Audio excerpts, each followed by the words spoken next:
Get ready for the dictation. Start. As the Ram temple gets underway, India must put the past of a communal struggle behind. The Bhumi Pujan, or the groundbreaking ceremony for the construction of a grand temple for Lord Sri Ram in Ayodhya on Wednesday, marks an end and a beginning. What it ends and what it begins can both be interpreted in different ways. How India collectively makes meaning out of it will define the future of the country here on. One view is that the rising Ram temple signifies the end of perceived humiliation of the Hindus and the beginning of a new phase of their political ascendancy. The other is that it denotes the end of strife that shackled India's potential for decades and heralds a new dawn of fraternity among religious communities. The end and the beginning, therefore, are not just open to interpretation, they hold the possibilities of change.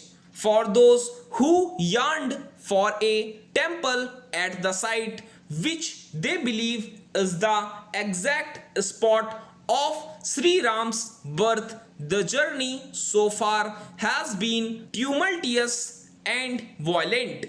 A Muslim place of worship that stood there for 464 years was demolished in 1992 to make way for the temple, a serious crime according to the Supreme Court order last year that handed over the site to the Hindus. The proponents of the temple must consider this an occasion to seek conciliation over conquest, dialogue over diatribe, and tranquility over triumphalism.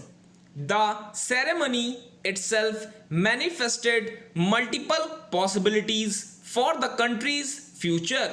In symbolism and rhetoric, the line of separation between state and religion was ominously crossed, notably by the role of Prime Minister Narendra Modi in it.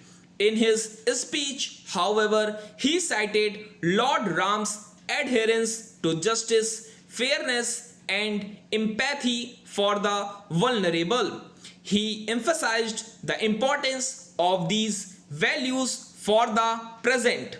But while outlining a road map for an inclusive future, his interpretation of the past echoed familiar tropes of sectarian politics. Relitigating historical wrongs has rarely been the foundation for a harmonious and prosperous future.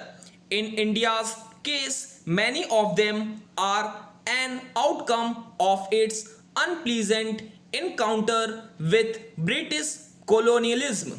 Recent path-breaking studies in genetics have unearthed India's past of being a melting pot of populations and cultures over millennia.